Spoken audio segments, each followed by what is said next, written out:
The alien command bridge was already screaming when the planet did something impossible. Warning lights flared across curved crystal walls. Translators shouted over each other. Gravity alarms howled in rising panic. Below them, Earth was moving. Not spinning. Not shaking. Opening. The invasion fleet had secured orbit hours ago. Human satellites were dead. Defense platforms shattered. The planet was supposed to be quiet now, subdued, waiting for surrender. Instead, the blue world cracked. Oceans bulged upward as if pushed from beneath. Cloud systems twisted into spirals, dragged by something vast forcing its way toward the sky. Seismic lines lit up across continents, not like earthquakes, but like controlled fractures, precise, deliberate. An alien sensor officer shrieked as his console flooded with impossible numbers. Mass reading is increasing. No, multiplying. The source is inside the planet. The commander rose from her seat, disbelief flashing across her scaled face. That's not possible, she snapped. A planet cannot launch anything. The floor vibrated as if space itself recoiled. Then the clouds tore apart. A black shape rose from the atmosphere, punching through storms, water, and fire. It was not sleek. It was not elegant. It was scarred, covered in old burn marks, missing armor plates, its surface layered like something repaired again and again over centuries. It just kept rising. Alien ships adjusted formation automatically, weapons tracking the emerging object. Targeting systems failed to lock properly, confused by the sheer size of it. It was bigger than their carriers, bigger than their flagships. A structure, not just a ship. No heat spike, another officer whispered. No weapon charge. The commander felt cold fear crawl through her chest. If it isn't a weapon, she said slowly, what is it? The object finally cleared the atmosphere. Earth fell away beneath it, clouds still clinging to its hull like smoke around a rising god. The bridge went silent. Data streamed in, each line worse than the last. Internal compartments. Multiple decks, thousands of them. Power systems layered redundantly, inefficient by alien standards, but enduring. This thing was not built for speed. It was built to last. A junior analyst spoke without permission, voice shaking. Commander, its structure suggests it was embedded into the planet. Deep. Possibly for hiding, the commander finished. Her eyes locked on the tactical display. They had scanned Earth for years before the invasion, charted every orbital station, every moon base, every known human shipyard. They had never looked down. The massive vessel rotated slowly, positioning itself between Earth and the alien armada. Not aggressively, not charging weapons. It simply stood there, as if that alone should be enough. The fleet's targeting systems recalibrated. Hundreds of alien cannons aligned, ready to fire. Victory was still mathematically assured. And yet, no one gave the order. The commander stared at the hull markings now visible on the rising ship. They were not fresh. They were not proud. They were old. Scratched into the armor were symbols no database could identify. Names etched and re-etched, layered over each other, like a grave wall that had run out of space. This ship, the commander said quietly, has seen war before. A communications officer interrupted, panic returning to his voice. Commander, human channels just activated. Planet-wide broadcast. The bridge speakers crackled. A human voice filled the air. Calm, tired, unafraid. This is Earth Defense Command, it said. If you are hearing this, then it has begun. The commander felt something she had not felt in 1,000 battles. Uncertainty. The human voice continued. We did not build this to win. The Supercarrier's engines flared, low, deep, controlled. The voice finished. We built it so we would still be here when everyone else was gone.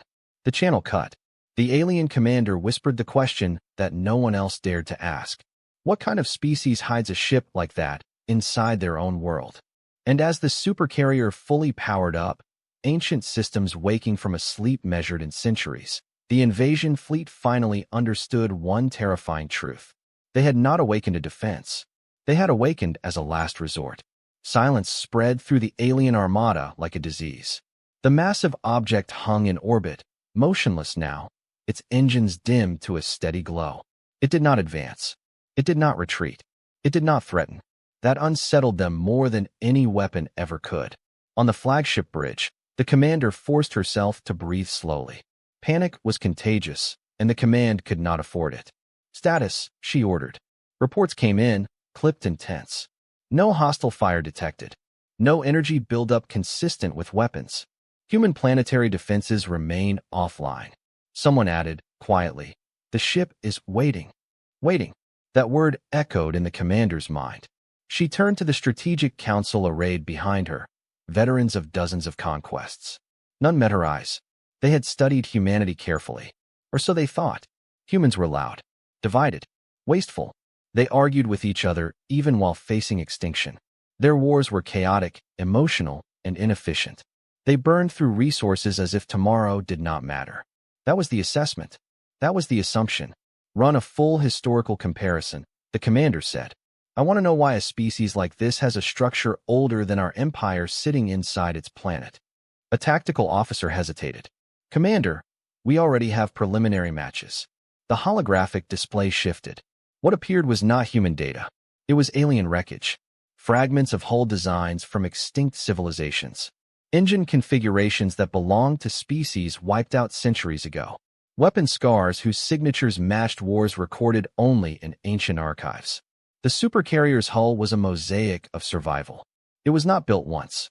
It was added to. A systems analyst swallowed. Commander, this vessel didn't come from a single era. Its internal sections were constructed across thousands of years. The bridge stirred uneasily. That's impossible, one counselor snapped. Humans barely reached space a few centuries ago. The analyst nodded slowly. Yes, that's what makes it disturbing. The commander's eyes narrowed. Explain.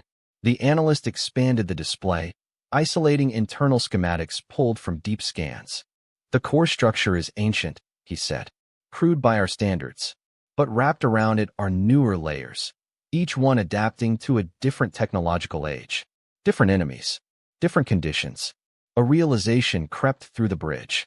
This was not a ship built at the height of human power. This was a ship built during human fear. Humans don't discard old tools, the analyst continued. They reinforce them, repair them, keep them alive long past when others would replace them. One of the counselors laughed nervously. So they're sentimental. No, the analyst said. They're paranoid. The commander felt a chill. She remembered the human voice. Calm. Certain. We did not build this to win. That was not a threat. It was a confession. Commander, the weapons chief said, trying to sound confident. We still outnumber them. One ship changes nothing. The commander nodded, slowly. Yes, she agreed. One ship. She turned to the fleet channel. All vessels, she ordered, prepare a limited strike. Target the emerging structure only. No planetary bombardment. There was a pause. Commander, a junior officer said, shouldn't we eliminate the planet first? Remove their ability to coordinate. No, the commander replied. If this ship is what they chose to show us, I want to see what it does. The order was given. Energy lances fired. The first wave slammed into the Supercarrier's forward hull. Shields flared. Old, layered, uneven. Some failed instantly. Others held stubbornly, bending instead of breaking. The ship did not return fire. A second volley struck. Armor peeled away in sheets, revealing deeper layers beneath. Internal fires bloomed, quickly sealed off by bulkheads. The Supercarrier absorbed the damage. The weapons chief frowned. It's letting us hit it. Why? A counselor whispered. Then the answer came. Human communications spiked across the system. Not military channels. Civilian ones. Emergency frequencies. Deep space relays. Old probes thought long dead. The Supercarrier was not broadcasting orders. It was broadcasting time. Evacuation routes lit up across Earth's surface. Hidden bunkers activated. Underground cities sealed. Orbital debris shifted, forming crude but effective shields around population centers. The ship was coordinating everything. Without central command. Without panic. It was not fighting the invasion. It was managing the damage. The commander's claws tightened around the rail. This ship isn't a weapon, she said slowly. No, the analyst replied. It's infrastructure. Another officer looked up, eyes wide. Commander, human ground resistance just changed patterns. They're not counterattacking. They're withdrawing. Withdrawing. The aliens had expected defiance. Rage. Last stands. Instead, humanity was pulling back with discipline that did not match its reputation. The Supercarrier absorbed another hit. A section of its hull detonated outward, controlled, deliberate. Debris scattered into orbit. The fleet cheered briefly. Then navigation alarms screamed. The debris wasn't dead metal.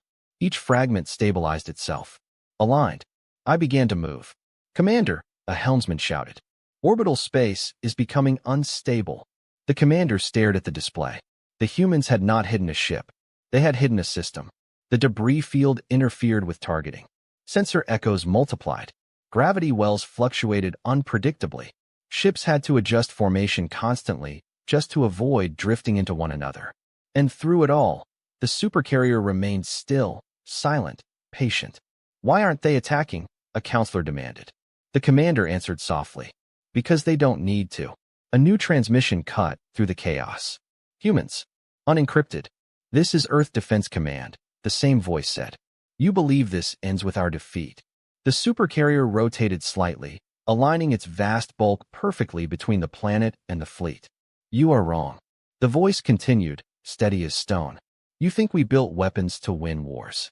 Another hit struck the carrier. Another section burned away. "We built systems to survive them." A pause. "You assumed we would fight like you." The fleet's formation faltered as two ships clipped each other, engines flaring. "We don't." The transmission ended. On the flagship bridge, no one spoke.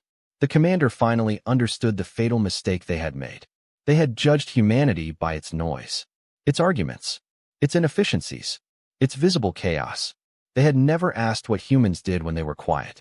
She looked at the supercarrier again, at the scars, the layers, the ancient core wrapped in centuries of adaptation. This was not a symbol of strength. It was a record of refusal. Refusal to disappear.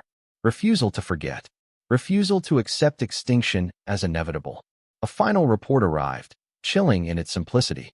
"Commander, based on internal volume and power distribution." The analyst hesitated. This ship could operate independently for generations. The commander closed her eyes. One ship, not to win, but to ensure that no matter how many times the galaxy tried to erase them, humans would still be there to remember. And somewhere, deep within the supercarrier's ancient core, systems continued to wake up. Not weapons, plans, contingencies, memories. The invasion had only just begun. And for the first time in her long career, the alien commander feared not humanity's strength, but its patience. The supercarrier did not answer the next volley. Alien cannons burned hot, lances of energy tearing across space, striking exposed sections of the massive hull. Armor failed in places. The entire deck went dark. Fires bloomed like dying stars and were sealed off just as quickly. Still, no return fire. On the flagship bridge, confusion began to rot into fear. "Commander," the weapons chief said, voice tight. "Their primary batteries remain inactive." "How many?" the commander asked. "All of them." That made no sense. Any warship that large should have answered by now. Even a defensive platform would have lashed out. But the supercarrier endured hit after hit with grim silence, like something that had already accepted pain as a constant. The commander turned to sensors, scanned internal movement. The display shifted. Inside the carrier, thousands of signals moved, small, fast, chaotic. "Those aren't fighters," the analyst said slowly. "No," the commander agreed. "Those are people." The truth struck harder than any weapon. The supercarrier was full, not drones, not autonomous systems, of humans. Deck after deck showed life signs. Crew, technicians, engineers, medics. Not rushing to battle stations. Not preparing an attack.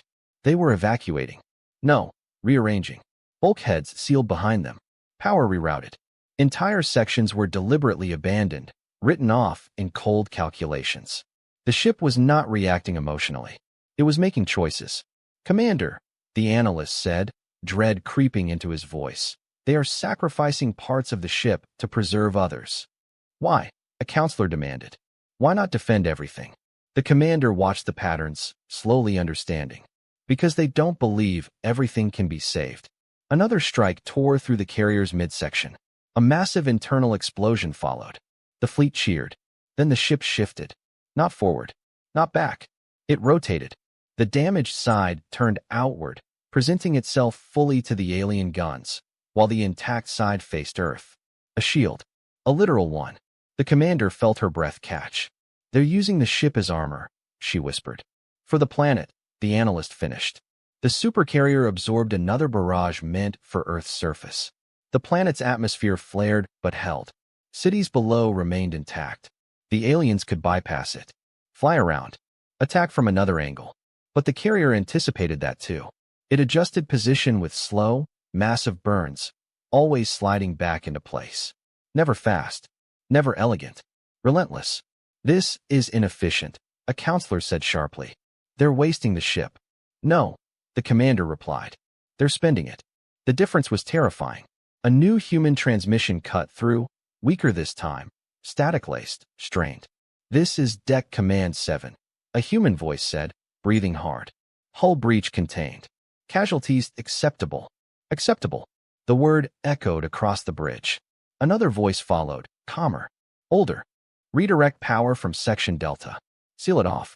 We are here. But that section. I know. No hesitation. No debate. The channel went silent. Moments later, Section Delta vanished from sensors. Gone. Not destroyed by alien fire, but deliberately severed, jettisoned into space. The supercarrier cut itself apart to survive. A junior alien officer recoiled. They're destroying their own ship. The commander did not look away. They've done this before.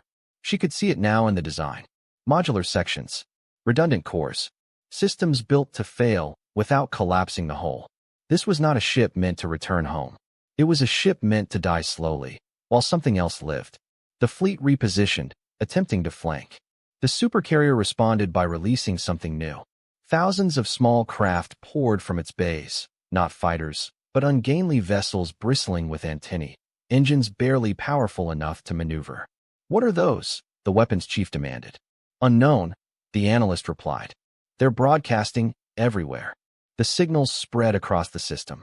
Human colonies on distant moons activated. Deep space relays woke from decades of silence. Even derelict probes began transmitting data. The carrier was not commanding an army. It was awakening a network. Earth's defenses, once shattered, began to reappear, not as weapons, but as systems. Shield grids flickered back online. Old orbital platforms reconfigured into shelters. Civilian ships received routes and instructions with ruthless clarity. The aliens had expected chaos. Instead, they saw coordination born from disaster. How long has this been prepared? A counselor asked quietly. The analyst hesitated. Based on system age, possibly centuries. The commander closed her eyes briefly. Humanity had expected this. Not them specifically, but someone. Eventually, the supercarrier took another hit. A deep one. Internal life signs spiked, then dropped sharply. For the first time, the ship responded. Not with weapons. With sound.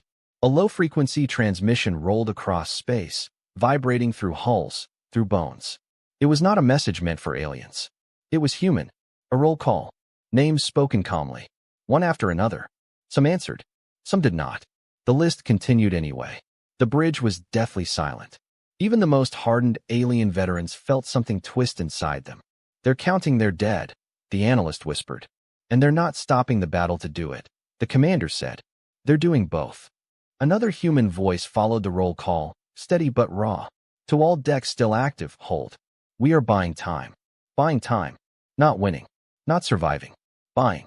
The supercarrier's engines flared again, stronger now. It pushed forward, not toward the fleet, but deeper into the debris field it had created earlier. The fragments began to move faster. Smarter. Gravity warped. Sensors failed. Alien ships struggled to maintain formation as space itself turned hostile. What did they do? The weapons chief demanded.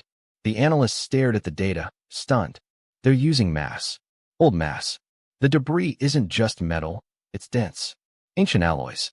Some of it predates their space age. Why would they keep that? A counselor asked. The commander answered. Because humans don't throw away what still works. The battlefield became a maze. Alien ships collided. Thrusters failed. Weapons missed as targeting systems drowned in false echoes. And still, the supercarrier did not fire. It simply endured. The commander's confidence finally cracked. This isn't a battle, she said softly. It's a delay. The realization hit the bridge like a physical blow. The humans were not trying to defeat the fleet. They were stalling it. For evacuation. For preparation. For something worse. "Commander," the analyst said, voice shaking. "If this ship fails..." The commander finished the thought herself. "It means whatever comes next is ready." She stared at the massive vessel, now scarred, burning, incomplete, yet unbroken. A human ship that refused to fight, because it had already decided what mattered more than victory. The supercarrier rotated one last time, locking itself perfectly into orbit, engines straining as if bracing against the weight of the galaxy itself. A final human transmission echoed out, barely audible. "We hold." The commander felt a cold certainty settle in her chest. Whatever humanity was preparing, this ship was only the beginning, and it was willing to die to prove it. The first human screams reached the alien sensors by accident. They were not broadcast as distress calls. They were not amplified or encoded. They leaked through ruptured bulkheads as raw sound. Vibrations carried through metal, atmosphere, and finally space, distorted but unmistakable. Pain. On the flagship bridge, several officers stiffened. One turned away from his console. "That channel is unstable," the analyst said quickly. "We can mute it." The commander raised one clawed hand. "No," she said. "Leave it." Another strike hit the supercarrier. This one punched deep. Entire internal sections vanished from scans, replaced by expanding clouds of debris and fire. Life signs flickered, hundreds at once, then stabilized. Not because they were alive, because the system stopped counting them. Inside the carrier, humans moved through smoke and darkness with brutal efficiency. Emergency lights painted corridors red. Gravity stuttered, then failed completely in some sections. A human officer's voice cut through internal comms, calm to the point of cruelty. "Section 9 is lost. Seal it. Now." A younger voice answered, panicked. "There are still people in." "I know," the officer said. "Seal it." A pause. Then the sound of pressure doors slamming shut. The screaming stopped. On the alien bridge, silence followed. Not relief, but something heavier. "They're killing their own," a counselor said, horrified. The commander shook her head slowly. "No," she replied. "They're choosing who lives." That distinction mattered more than any weapon. The supercarrier continued to burn. Fires spread across its exterior, oxygen venting in violent plumes. Alien gunners pressed the attack, convinced the ship could not endure much longer. But something changed. The ship began to respond. Not with guns, with movement. It adjusted its internal mass distribution, shifting enormous weight within itself. Gravity fields stabilized in key sections while collapsing entirely in others. Damaged areas were turned into dead zones, space where nothing mattered anymore. Human crews crossed those zones anyway. Magnetic boots failed. Tethers snapped. Bodies drifted into fire and vacuum. Still, the work continued. On the bridge, the analyst's voice trembled. "Commander, they're sending crews into areas with zero survival probability." "For repairs?" a counselor asked weakly. "No," the analyst said. "For delays." The supercarrier's engines surged again, but unevenly this time. Power bled from one side of the ship into another, reinforcing a massive internal structure near its core. "What's there?" the weapons chief demanded. The analyst zoomed in, eyes widening. Not a reactor. Not weapons. Then what? Data vaults. Population archives. Genetic banks. Cultural records. The commander went still. "They're protecting their memory," she whispered. Another internal transmission leaked through. "This is Engineering 3, a human voice said, strained, breath ragged. "We can hold coolant flow for 3 more minutes." "Understood," came the reply. "You'll need 5. A pause. Then, quietly, "Do what you can." The alien bridge watched as the engineering section's life signs spiked, then vanished in a sudden flash of radiation. The coolant flow held. The core stabilized. The supercarrier remained operational. 3 minutes bought 2 more. 2 more bought another. The aliens had fought countless species before. Many had sacrificed soldiers. Some had sacrificed cities. None had sacrificed systems like this. This was not desperation. It was doctrine. "Commander," the analyst said, voice hollow, "this ship is designed to calculate acceptable loss in real time." The commander nodded grimly. They decided long ago what they were willing to lose. Another volley struck. This time, the carrier answered, not with fire, but with a massive structural shift. A section of its hull detached cleanly, separating from the main body. For a moment, The alien fleet celebrated. Then the detached section ignited. It did not explode outward. It collapsed inward, compressing mass until gravity spiked violently. Alien ships caught too close were dragged off course, crushed, torn apart by forces they could not counter. A counselor shouted, "That was a weapon." "No," the commander said. "That was a sacrifice." The supercarrier had turned part of itself into a gravity bomb. Not planned in advance. Calculated on the spot. "Commander," the weapons chief said urgently, "we cannot continue this engagement pattern. They are using loss itself as a tool." The commander did not answer immediately. She was watching something else.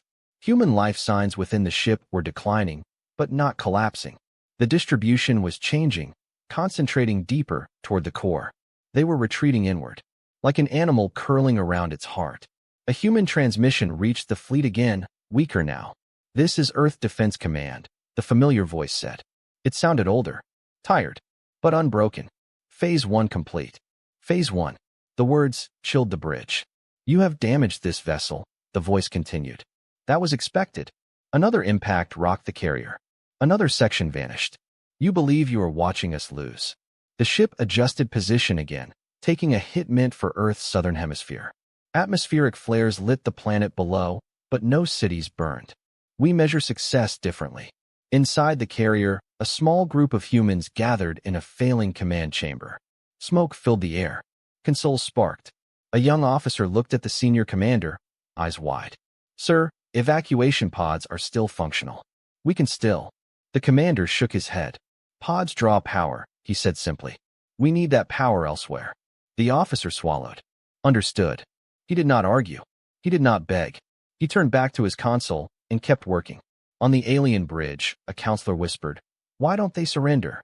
The commander answered without looking away. "Because surrender would waste what they've already paid." The supercarrier's outer structure was now barely holding together. Fires burned freely. Entire decks were gone. Yet the ship's core systems glowed brighter than ever. The analyst gasped. "They're compressing power inward. They're abandoning everything else." "For what?" the weapons chief demanded. The commander finally understood. For endurance. The carrier was becoming smaller, denser, harder to kill. Less a ship, more of a bunker. A final internal human transmission leaked through, meant only for those still aboard. "This is command," the voice said softly. "If you can hear this, thank you." There was no speech, no rallying cry, just gratitude. One by one, internal signals went dark, not all at once, but in controlled patterns, as if lives were being spent with deliberate care. The alien fleet hesitated. They had expected panic by now. Mutiny. Collapse. Instead, they saw a species calmly deciding how much of itself it could afford to lose. The commander felt something she had never felt before in war. Shame. "Commander," the analyst said quietly, "if this continues, the ship will survive long enough to complete whatever Phase 2 is." The commander stared at the burning, dying supercarrier. A vessel that did not beg, did not rage, did not flee. It simply endured, long enough for something else to live. She gave the order she had sworn never to give lightly. "All ships," she said, "pull back. Reassess." The fleet began to withdraw, damaged and shaken. The supercarrier did not pursue. It did not celebrate. It drifted, broken but unyielding, still positioned between Earth and the stars. Inside its battered core, human systems continued to run, on borrowed power, borrowed time, and borrowed lives. And across the galaxy, unseen and unprepared, the consequences of that endurance were already moving. Humanity had paid the price, without hesitation, without regret, and whatever came next would carry that cost forward, into a war the galaxy was no longer sure it could survive. The alien fleet did not flee far. They regrouped just beyond the worst of the debris field, engines glowing as damaged ships struggled to hold formation. Hulls were scarred, crews shaken, confidence cracked, but not broken. They still believed in numbers. The supercarrier drifted in silence, its massive frame barely held together by internal force fields and stubborn engineering. Fires burned uncontrolled across its surface. Large portions of it were simply gone, sheared away, sacrificed, spent. To the alien commanders watching from afar, it finally looked like what it should have from the beginning. A dying ship. "Assessment," the fleet commander demanded. The analyst's reply was cautious. Structural integrity below 40%. Weapon systems are still inactive. Life signs minimal. A counselor exhaled sharply. Then it bleeds. Good. The commander did not share their relief. Where is it drifting? She asked. The navigation officer checked. Frowned. Checked again. It isn't drifting, Commander. The display zoomed out.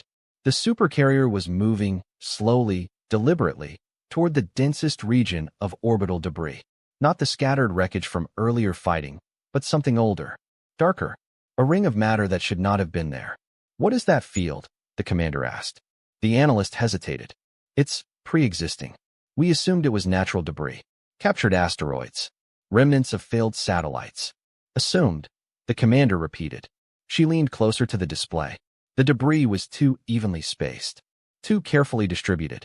Massive objects mixed with dust, arranged not randomly, but with subtle symmetry. A pattern. Commander, the analyst said slowly. This debris didn't form recently. How old? Based on orbital decay and material degradation, he paused. Several hundred years. Possibly more. The bridge went quiet. Humanity had not just prepared a ship. They had prepared the space itself. The supercarrier entered the field. Nothing exploded. Nothing attacked. First, alien sensors began to struggle. Readings conflicted. Ranges fluctuated. Distances warped. Ships at the edge of the field reported slight gravitational pulls. Nothing dangerous, just wrong. Probably residual mass distortion from the carrier's earlier maneuver, a counselor said dismissively. The commander did not answer. She was watching the carrier's engines. They were barely active now, just enough to maintain position. The ship was not pushing through the field. It was settling into it, like it belonged there. Inside the supercarrier, deep in the compressed core, human officers worked in near silence. Consoles were dimmed to save power. Oxygen was rationed by the breath. A senior engineer glanced at a countdown timer ticking slowly downward. Field alignment? He asked. Stable, another replied. All nodes responding. The engineer nodded. Then it's begun. Outside, the debris field changed. Not visibly, not dramatically, but mass began to shift. Tiny fragments adjusted position by centimeters. Larger chunks rotated. Invisible forces threaded between them, linking piece to piece. The alien fleet noticed only when their ships began to drift. Thrusters to counter, the fleet commander ordered. Engines flared. Some ships stabilized. Others overcorrected, bumping gently into nearby vessels. This isn't dangerous, a counselor insisted. Just interference. Then one ship lost power. Not all power. Just enough. Its engines cut out for half a second. That was all it took. The ship drifted closer to a massive chunk of debris, a dark, irregular shape kilometers wide. Gravity spiked. The ship lurched sideways, hull screaming as structural stress alarms howled. It scraped along the debris, tearing open its flank. The commander watched in horror as the ship was slowly, inexorably crushed, pulled apart not by force, but by imbalance. What is happening? The fleet commander shouted. The analyst's voice shook. Commander, the debris is interacting. Mass fields are reinforcing each other. This isn't random gravity. It's a net, the commander said quietly. A gravity net. The supercarrier had not turned itself into a weapon. It had turned orbit into one. Reminder alarms blared as more ships reported power fluctuations. Navigation systems fought constantly shifting reference points. The closer the fleet moved to the carrier, the worse it became. Pull back, the fleet commander ordered. All ships retreat. Some did. Others couldn't. Thrusters burned fuel just to stay still. Ships that tried to jump found their drives refusing to engage, safety systems locking them out as space-time metrics fell outside acceptable parameters. The field was not strong. It was precise. It punished movement. The commander's gaze snapped back to the supercarrier. It was at the center of it all, battered and burning, doing almost nothing. Commander, the analyst whispered. The carrier isn't generating the field. Then what is? A counselor demanded. The analyst swallowed. The field is passive. The carrier is just the anchor. The realization hit like a blade. The debris field had always been there, carefully placed, calibrated long before this battle. The supercarrier's emergence had merely activated it by adding mass, power, and alignment. The humans had built a trap so large it took centuries to finish. and it only needed one dying ship to spring it. Inside the carrier, another human voice crackled over internal comms. Power levels? Down to 22%. Enough. For Phase 2, came the reply. Barely. A junior officer hesitated. And after that, there was a pause. Then, softly, there is no after. The alien fleet was now in chaos. Ships collided gently at first, then harder. Hulls buckled. Crews screamed as gravity fluctuated wildly, slamming them into floors and ceilings. Weapons were useless. Firing only added recoil, sending ships drifting further into danger. The commander felt cold terror settle deep in her chest. This field, it's not meant to destroy us quickly. No, the analyst agreed. It's meant to trap us, drain us, force us to choose which ships we abandon. The commander closed her eyes. Humans didn't fight battles. They fought wars of attrition, and they had just turned space into a patient killer. A final human transmission reached the fleet, clear, calm, almost gentle. This region is unsafe, the voice said. Your losses will increase the longer you remain. The fleet commander snarled. They're bluffing. The supercarrier responded by doing nothing. The debris field tightened subtly. Another alien ship lost power. Another hull cracked. The message continued. We recommend withdrawal. A counselor laughed hysterically. They're giving us advice now. The commander did not laugh. She recognized the tone. It was not taunting. It was logistics. They don't care if we leave, she realized aloud. They only care that we stop trying. The fleet commander stared at her. Then we break through. Concentrate fire. Destroy the carrier. The commander shook her head slowly. Look at it, she said. That ship has already spent itself. Killing it now changes nothing. Indeed, the supercarrier was barely holding together. Another large section tore free, drifting uselessly away. But the field held. Because the carrier was no longer the key component. It had already done its job. Commander, the analyst said quietly, long-range scans show changes. Where? Everywhere. Data streams flooded in. Human signals across nearby systems were increasing. Traffic rerouted. Colonies activating defenses. Ships moving, not to fight, but to prepare. The delay had worked. The commander felt a grim clarity settle over her. This was never about this battle, she said. No, the analyst agreed. This was about buying time. And showing us something. What? The commander stared at the dying supercarrier, still anchored at the heart of the trap, still shielding Earth simply by existing. What humans do, she said, when they know they cannot win today. The alien fleet finally disengaged in earnest, limping, damaged, disordered. Some ships were left behind, irretrievable. The debris field was not pursued. The supercarrier did not move. It remained, burning, holding. Inside its core, the countdown timer reached 0. A human engineer exhaled slowly. Phase 2, he said. Across the system, far beyond alien sensors, something ancient and deliberate finished waking up. And the galaxy, unaware and unready, took one more step toward a future shaped not by conquest, but by a species that had turned patience into a weapon and loss into strategy. The alien fleet withdrew far enough to breathe, but not far enough to feel safe. Damaged vessels limped into loose formation. Fires burned in vacuum-sealed compartments. Crews worked in silence, haunted by the way space itself had turned against them. Behind them, the debris field remained perfectly still, and at its center, the supercarrier still lived. Barely. On the flagship bridge, emergency councils replaced tactical briefings. No one spoke of victory anymore. They spoke of understanding. Scan the carrier again, the commander ordered. I want everything. Power signatures. Data leakage. Anything. The analyst hesitated. Commander, the signal noise is intense. But we're getting something new. The display shifted. Not weapons. Not engines. Information.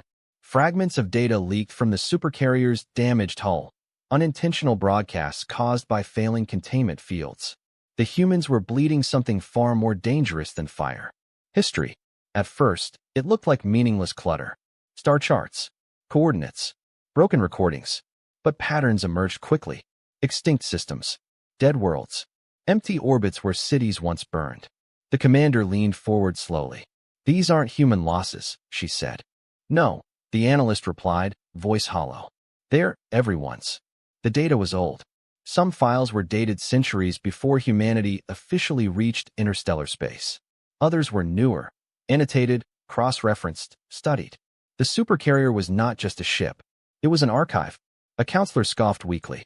So they collect stories of failed civilizations. How is that a threat? The analyst brought up a new projection.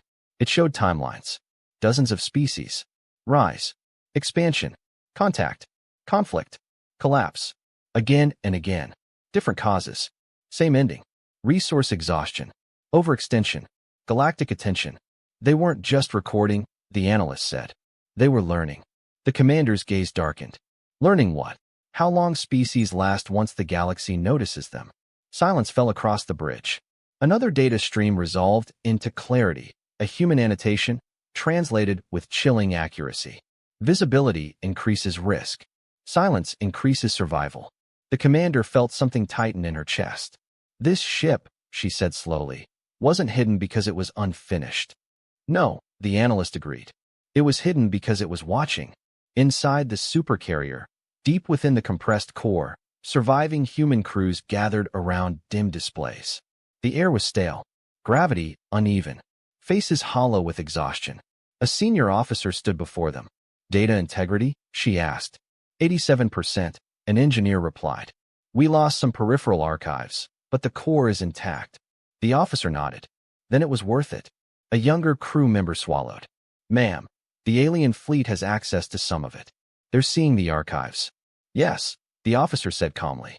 That's intentional. The crew exchanged uneasy looks. We didn't just want to survive, the officer continued. We wanted them to understand. Outside, the alien commander stared at a newly decoded file. It was labeled simply. First contact, projection. The contents were blunt. Human models predicting alien behavior based on historical patterns. Assumptions aliens would make. Mistakes they would repeat. The invasion unfolding now was mapped in terrifying detail.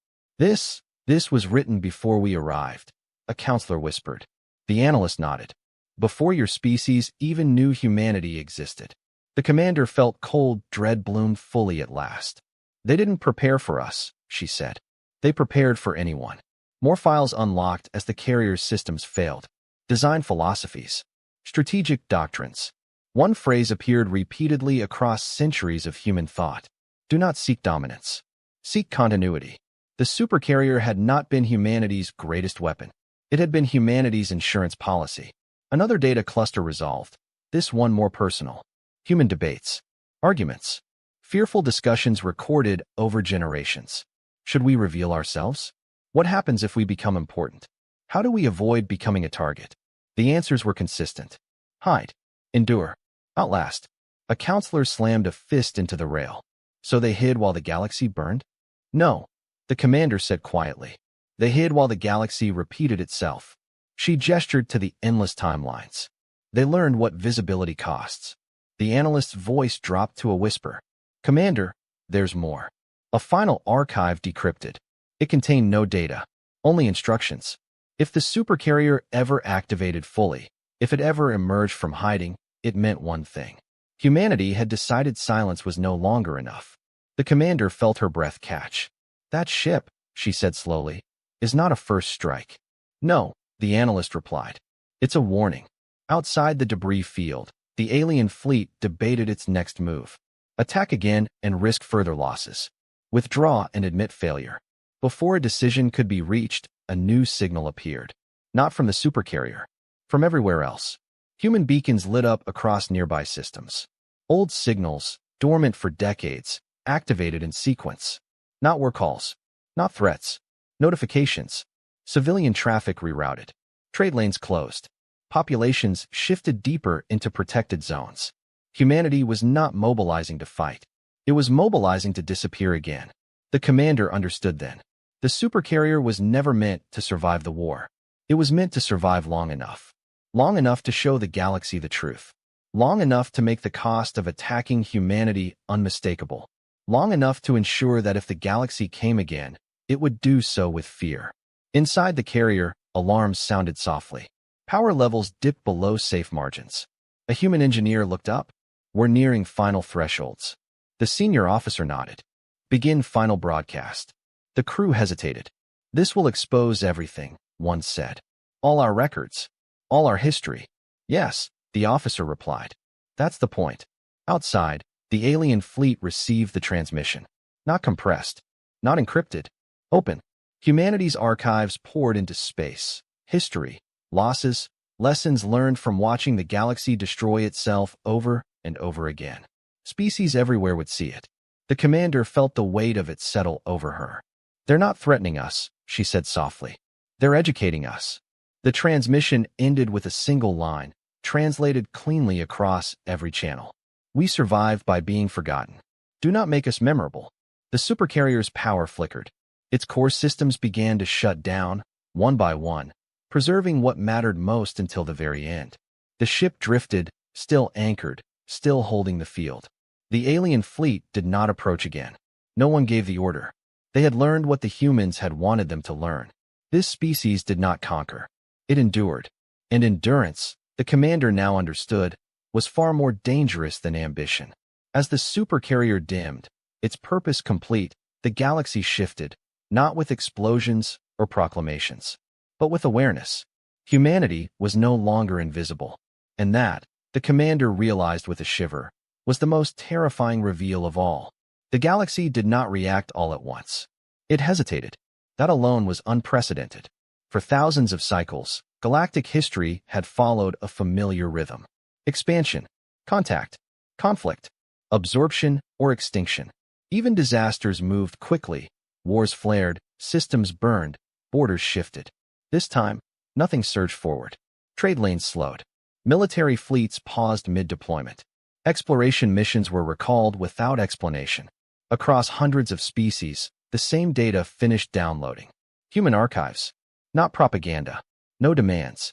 Records. On distant worlds, alien scholars stared at timelines that mirrored their own histories too closely to dismiss. Rises that looked like triumph. Golden ages that felt eternal. Then sudden collapse, sometimes violent, sometimes quiet. Always final. What disturbed them most was not the deaths. It was the patterns. Human analysts had mapped extinction like weather. Not predicting exact storms, but recognizing conditions that always led to disaster. Visibility. Centralization. Overconfidence. The more important a civilization became, the shorter its remaining lifespan. And humanity had chosen none of that. On the alien flagship, the commander stood alone on the bridge. The council had dispersed hours ago. Each member pulled into emergency consultations with their home systems. She replayed one fragment again and again. A simple human note, buried deep in the archives. If we are known, we are counted. If we are counted, we are measured. If we are measured, someone will decide we are expendable.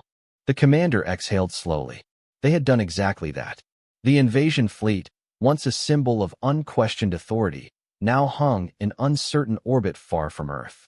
No one pressed for renewed assault, because every tactical model now ended the same way. Even if they won, they would be noticed. And that, according to the human data, was how civilizations died. Reports streamed in from across the galaxy. A dominant trade empire halted expansion, citing strategic reassessment. A militant coalition canceled a planned annexation, recalling fleets mid-jump. Even ancient hegemon species, those thought immune to collapse, began sealing archives and fortifying home systems instead of projecting power. Humanity had not fired a shot, yet galactic momentum itself was breaking. The commander activated a secure channel.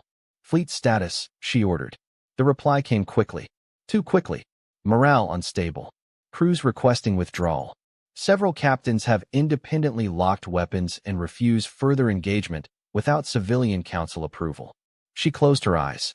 Her fleet no longer trusted conquest, because conquest now came with proof of its cost. On Earth, beneath oceans and continents, humanity watched in silence. There were no celebrations, no speeches, no victory banners. In deep bunkers and shielded cities, people waited, just as they always had. Systems recalibrated. Supplies were counted and recounted. Evacuation drills continued without interruption.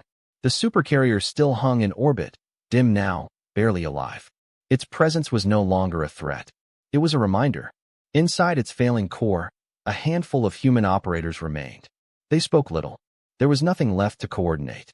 A young technician looked at the status board, then at the senior officer beside him. They're pulling back, he said quietly. Long-range sensors confirm it. The officer nodded. Good. That's it, the technician asked. After everything, that's all. The officer studied the displays. Alien fleets retreating, debris field holding, Earth still intact. That's everything, she replied. Outside, the alien commander finally received the message she had been expecting. A direct transmission from her homeworld. Not orders. Questions. Is it true? Is this species really what the data suggests? If so, what do we do now? She stared at the supercarrier one last time. Scarred. Broken. Still in the way. We do nothing, she replied. On distant worlds, similar conclusions were reached. Humanity had forced the galaxy into an unfamiliar state. Caution. For the first time in recorded history, expansion was no longer seen as progress. Silence became valuable. Smallness became safety. Empires stopped growing. Borders hardened. And everywhere, one unspoken rule spread. Do not draw attention. Do not become important. Do not become human. The supercarrier's power finally dipped below minimum thresholds. Inside, lights went out one by one. Systems shut down in careful sequence, preserving archives until the last possible moment. A final automated signal pulsed outward, not a message, but a confirmation. Phase 2 complete. The debris field relaxed. Gravity normalized. Space became safe again. The trap released its grip. Alien ships fled the region quickly now, eager to put distance between themselves and the lesson they had nearly learned too late. The commander watched the supercarrier drift, lifeless at last. It had not chased them. It had not claimed victory. It had simply existed long enough to change the rules. Back on Earth, humanity returned to its routines. Rebuilding, reinforcing, forgetting.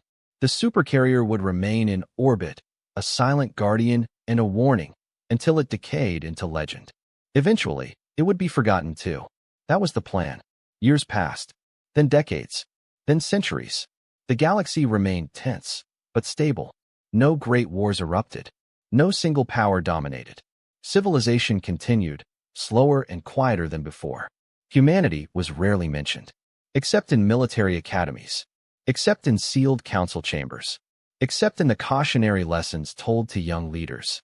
There was once a species that hid its greatest weapon inside its own world. It did not conquer. It did not threaten. It simply refused to disappear. And when the galaxy tried to erase it, everything stopped. The alien commander, now old, recorded her final assessment for the archives. She chose her words carefully. Humanity should not be categorized as weak or strong, she dictated. Those concepts do not apply. She paused, remembering the calm human voice, the dying ship that never fired. They are something else. She finished the record with the sentence that would be quoted for generations. When humans decide to endure, the galaxy must decide to wait. Far above Earth, the dark outline of the supercarrier slowly faded against the stars.